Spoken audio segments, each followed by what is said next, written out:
Welcome back to Word Blindness, Dyslexia Exposed. I'm Juliette Hahn here with my co-host Brent Stoffel. How are you? Did you say another Monday? Is that what you said? Did I say another Monday? No, I think I said the other day. no, another recording. day. Last Yes, recording. yes. We're here. We're here. Swimming with concrete boots. I always say like the straw. It's like where you just have like the tip and you keep getting splashed in it and you're like, motherfucker. Okay. So the cartoons, the guy used in the old quicksand, is it Indiana Jones? Oh yeah. Just holding on. Yep. So we're in October. As you heard last episode, it's gone really fast, but we're still in Dyslexic Awareness Month. And you guys know that what we do is we kind of talk throughout the week, think of some ideas, think about things that have happened to us, and are like, oh, this will be a great topic to talk about. So what we want to talk about today is still asking those questions that you did from last episodes, like really asking, but here's a thought. Do you have someone in your life that is dyslexic that has ever like read an email or read a text message wrong? And you're like, and maybe you get into an argument about it. And then it's like, that's not what I said, or that's not what I meant. And I just had a situation where I read a text and I thought it said something. I thought the person's name was actually the country they were from, and was then corrected. But no, that's not their name. That's where they live. But here, and I was like, oh my gosh. And then I went back and read it and was like, wow, okay, I can't believe I missed that. But thinking what I was doing, I wasn't sitting and paying attention. And especially the work that we do and the work that I do, I have to sit and really be focused and read it, and then read it twice to make sure I understand. Do you have anything to add to this? Well, that's why, you always say, I remember one month years ago, she's like, both kids were in high school. Can you tell me why my dyslexic son goes to bed at 9 p.m. And my other, I think he was a senior, they were a couple years apart, and he stays up to 2 a.m. and gets up no problem. I'm like, well, that's why we got to work so much harder. Yeah. That's the exhaustion part of us. And I've done it hundreds and thousands of times, what you did. And, I'm reading and Elizabeth's like, let me read that. What? What are you talking about? I've always got to go because, am I reading this right? And that's the funny word that I use all the time. Does that make any sense? Does that make sense? Right. Well, because now, do you beat yourself up if you've like made a mistake, or do you ever are like, fuck? No, not really. Because I do so often. But I cover myself with a funny joke somewhere along the line. Yeah. Right? No, totally. I have to say though, I don't beat myself up, but I get like annoyed at myself every once in a while. When it's something, she'll give me a look like, what are you talking about? What are you reading? Let me see that. Yeah. No, she knows not to, because she'll be like, you weren't even close on that one. Right. I mean, so Dan and I just had this conversation, but we also had the conversation of like when you're an employee, or if you have an employee, that's why it's like important to know. And that's what we always talk about. If you do have dyslexia, it's not bad to tell your employers, but you have to sometimes be a little bit more careful. Like you have to be careful when you do it, and it sucks, but it is like you have to do that because you're going to sometimes interpret things wrong or miss a word that actually is the meaning of the whole paragraph. Or that's a very touchy situation, right? I was golfing, just reading until the guys talking about dyslexia and the foundation, and he was the one that had a stutter earlier. He's like, I've been in the business of selling insurance for like 33 years. He goes, I've never ever heard anybody talk to, the way you're talking about how people learn differently. Like I've got my way and that's the only way it works because it's been 33 years. So if you got a boss like that and come in and say you learn differently, that's, as we know, a foundation, somebody obviously did an amazing article for us. and wouldn't put in there, who would part putting it together, wouldn't put in there because they're afraid that their boss would find out. Right. And it's a touchy subject because I've been in all different aspects. I've been in the corporate world where I did not tell and figured it out. And then I've been in the world where, my employers are knowledgeable and have understanding of it. But there's still, I've been reminded, even in my current role, you have to slow down. You cannot do that the same, and you need to double check. And I'm like, I cannot be rushing and doing things, and it's fucking annoying, first of all, because I always have something, 3 kids, there's always something, but it's such a reminder. And I think sometimes those reminders, and I want someone, if you're listening and you are dyslexic, or if you're not, to think about this. Like, it is a reminder sometimes when we have these things kind of slam us in the face, and it's like, shit, okay, what is the lesson? And we've talked about, I like to know why. I sometimes dissect a little too much. I'm very aware of that. I don't know if that's my womanness, if that's my dyslexia, my ADHD, whatever it is. I do, if there's a lesson, I like to sometimes sit with that lesson and be like, okay, why? What is the bigger lesson I'm supposed to be learning from it? And I have actually, the last number of years, really gotten good at some of these lessons. Like, okay, I see why this situation has happened, and I need to be better in this if I want to continue to excel in my career, or if I want to, excel over here, or in relationships. And so it's something to think about. And that's what we want to highlight this, October again, if you have someone in your life that's dyslexic, double check if you ever send a text or an email, or you say something, and it's really helpful for you to say, can you just explain to me what you think I said, before you pop off. Now, easier said than done. Trust me. I'm very aware of that. My husband and I there's been a few times, especially recently, where I'm like, no, this, like, what? I don't understand what this is. Like, what? And then I read it back, and he's like, okay, can you read that again? Because that's not what I meant. And I know you're pissed, but just read it again. And then I read it again, and I'm like, oh, so sorry. Clearly, I wasn't in the headspace to receive that, because I was already annoyed or pissed at something, and then assumed it was how I was reading it. Well, assumption's death, right? Yep. That's your favorite thing. You haven't said that in a long time. Yeah. Liz at work that day. I'm like, oh, assumption's death. You can't assume anything. Obviously make light of it, and assumption is death. Especially for us. Assumption is death. I think I'll put it more on us than them. Mm-hmm. I think we need to bear the weight of that more when it comes to this conversation, because our brain is wired differently. So what we are assuming may not be right to assume, because how would they assume it that way? Mm-hmm. And you're talking about dyslexics versus non-dyslexics. So you say us and them. Yes. Prime example of right there. Right. So as dyslexics, our brain's wired differently. So what we're assuming is going to happen 8 out of 10 times is probably going to be what's not going to happen to a non-dyslexic. Really pretty tough to cross those paths. So that's a prime example of what we're talking about right there, how different it is.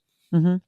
And how important it is for the self-awareness of ourselves. Now I'm talking about myself as a dyslexic person, but the self-awareness of knowing, and also being okay with it. As I said, I sometimes will just be like, ugh.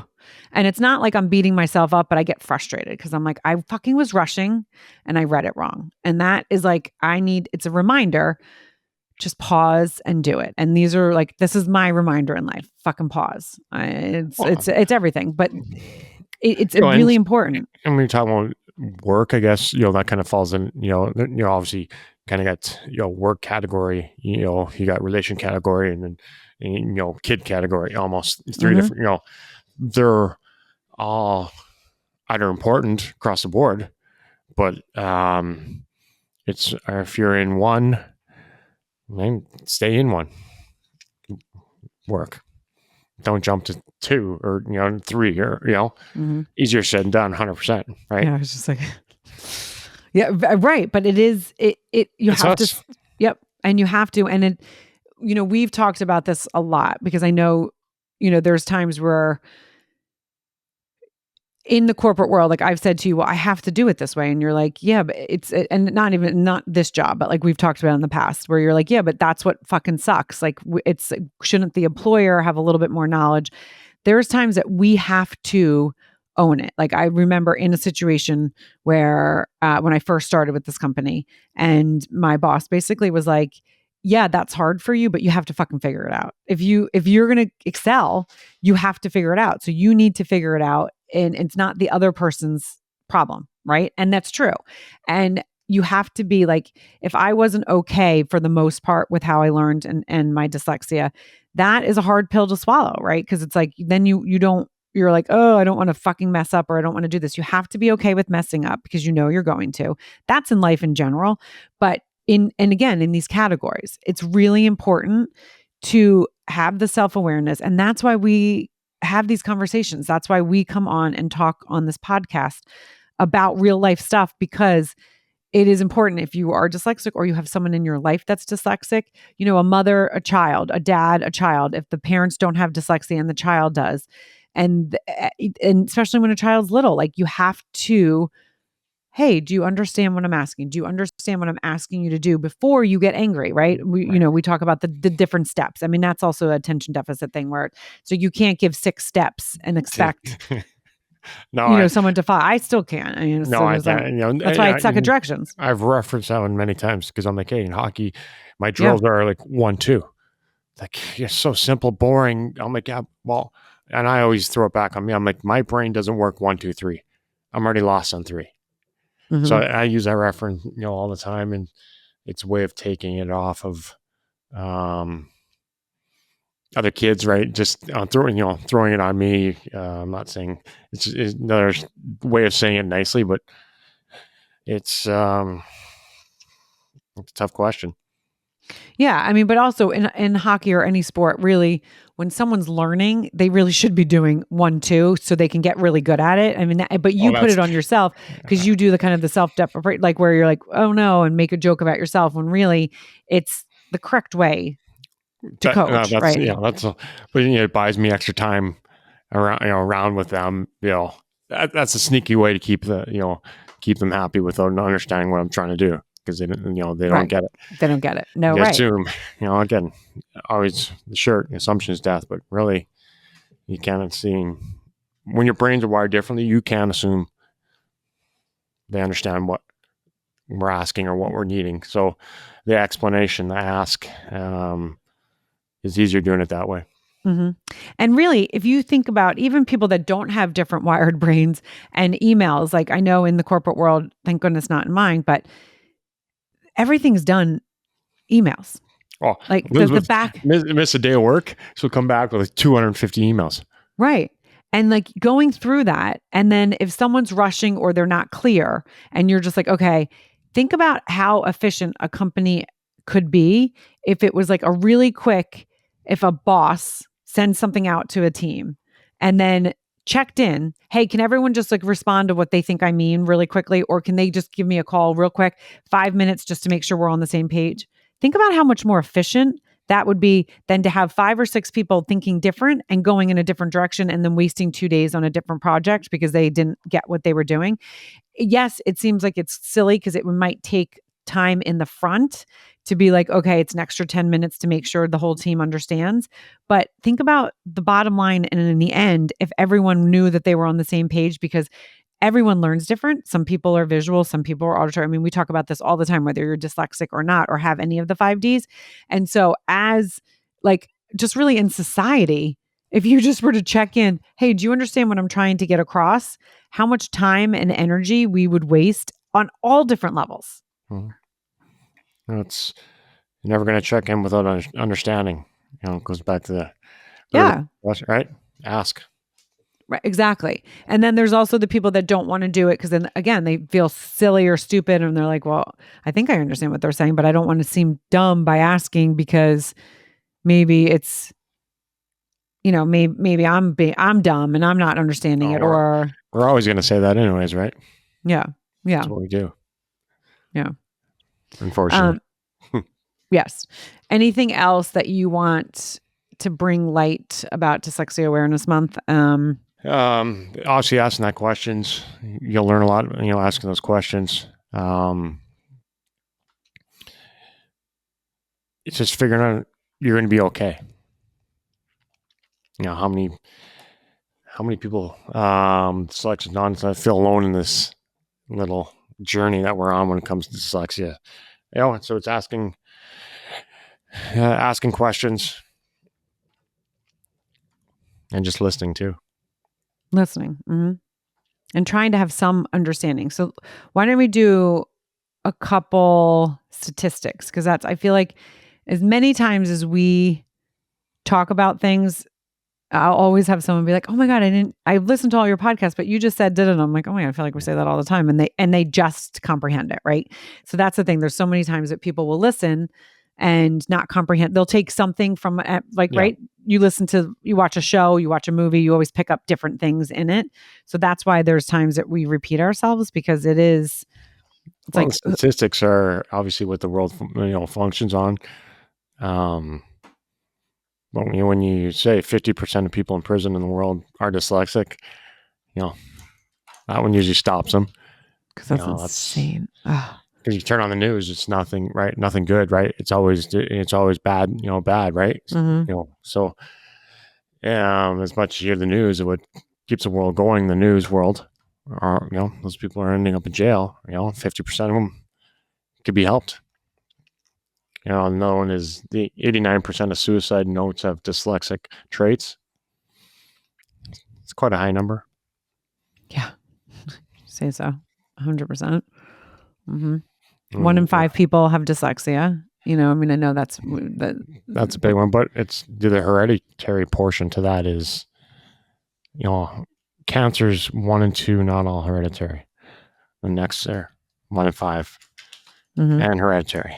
We were obviously earlier speaking about autism. That's 1 in 33, I think you said, for girls. For girls, and then I think it was 1 in 12 for boys now. I didn't know that was that big of a... I believe so, but yeah. I read it somewhere. Non-hereditary, right? So cannot be changed. Hopefully they can figure that out, but it's not hereditary. So it's not being passed down like generation to generation, like us. Yep. I think another thing that always I go into more detail when I'm talking to someone is when they say, I know I heard it's hereditary, and we don't know of anyone in our family, because there are generations where it does skip, and especially the severity. I have my own theory. I feel like the more severe someone has it, the more it's going to be kind of in every generation. But I don't know that's just my theory. I feel like if it's a slight, like if it's on the spectrum that we think of autism, but if it's on the scale, and it's maybe not severe, it's not as. I also have like a kind of a theory. Again, these are my own theories, so take them for what they are. Never heard that one before.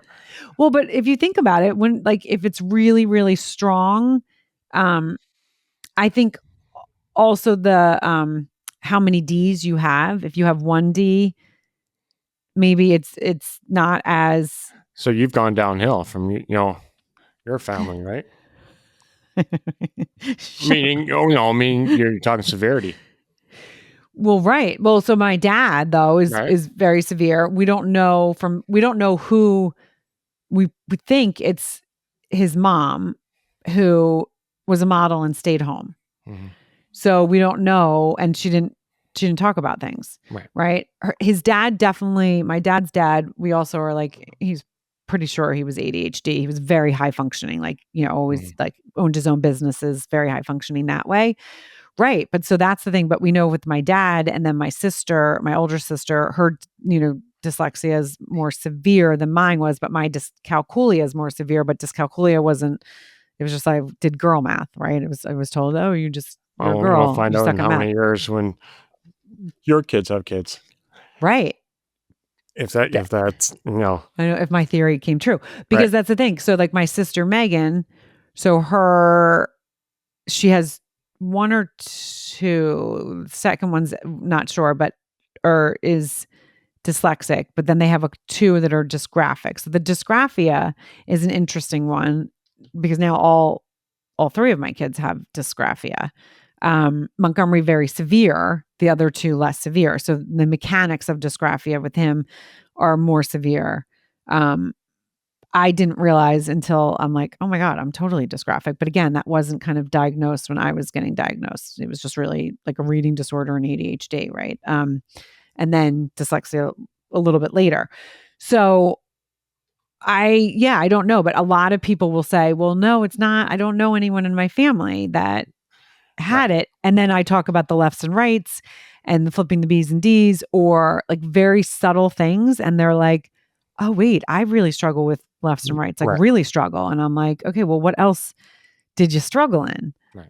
And then they break down school and they're like, oh, I guess I'm not a really good speller. So that was always really hard for me. And I'm like, yeah, that's, you got to dive in there and then the other question we get is, okay, I suspect my child possibly has it. We're always like, go outside the school to get tested. Don't do it in the school. And then I do have a lot of people recently about getting your kid tested older. And I do want to touch on that because we've touched a little bit on that. Mm-hmm. But the fact that it's a blueprint, like you always say. And as class and school gets harder, that's what came up with my two that weren't struggling because they figured it out really early. Yeah. But when they got to harder classes, they started putting more work in. And I was like, why are we working so hard? What's going on? And then it was like, oh, wait, what do you mean you flip your B's and D's? Or doing driving tests? Why did you just pause there? Well, because I get confused with my lefts and rights. What do you mean you get fucking confused with your left and right? Why didn't I know this? So it's things questions. Like that. Exactly. Cool. Is she going crazy? Yeah. Okay. Almost she's ready. Time to take her out. I was going to say, she's ready for us to, she's like, okay, enough, Dad. Enough speaking. Yeah. All right. So that is, I think if everyone just kind of takes those into their lives and just thinks about it, they can make some changes in people. Those little changes go a long ways. Exactly. A long ways. All right. Well, thank you guys again for joining another episode of Dyslexia Exposed. And you know what to do, like, rate, review, and share.